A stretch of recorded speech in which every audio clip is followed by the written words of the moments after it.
Now, while my channel primarily focuses on car-related content, deep down, I'm a hardcore gamer.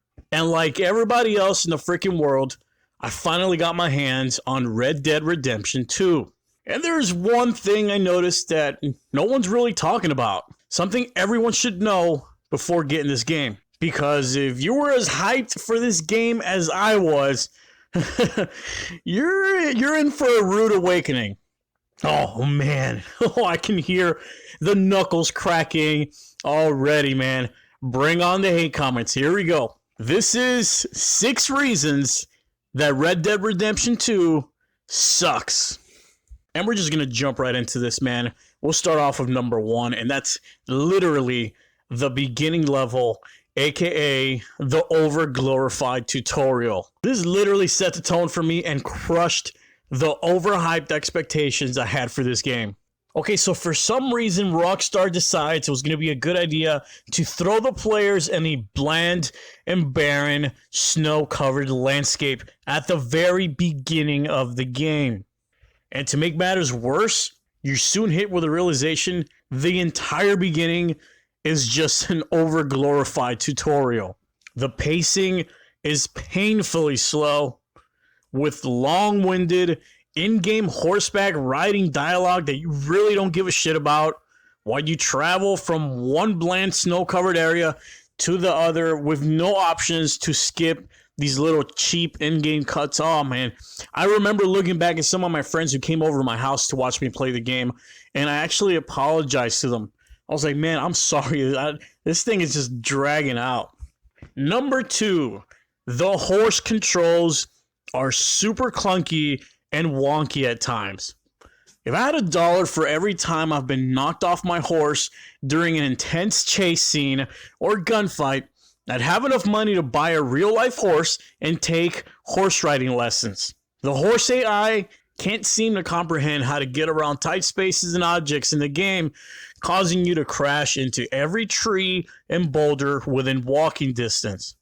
And although it's admittedly hilarious, it's extremely frustrating as well. Number 3, cheap and meaningless dialogue with NPCs and members of your gang. Oh, good. Calm down. Oh, shit.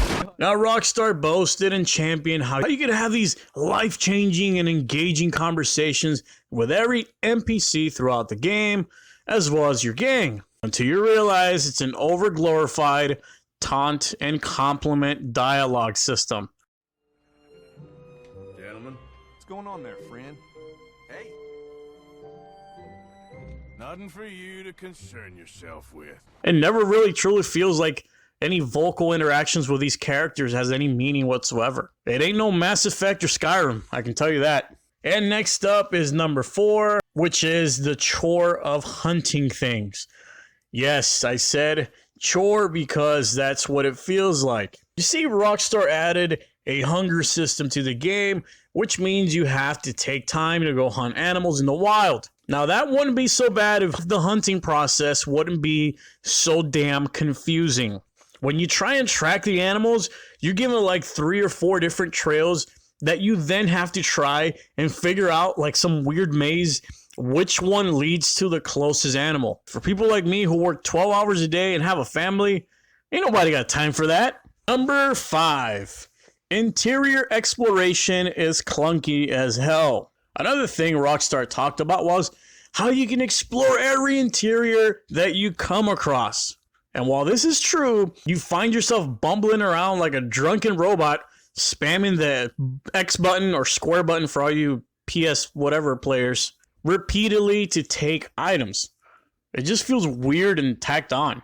And last but not least, number 6. And it's the overcomplicated controls. Now maybe I'm getting old, but the control system is way too cluttered and complicated. There's 300 different controls for 300 different meaningless tasks, half of which you'll never use or just flat out completely forget they even exist. Like clicking in the left thumbstick to calm your horse. In conclusion, GTA with horses isn't as good as it was chalked up to be. I'll catch you guys on my next car videos. Take it easy.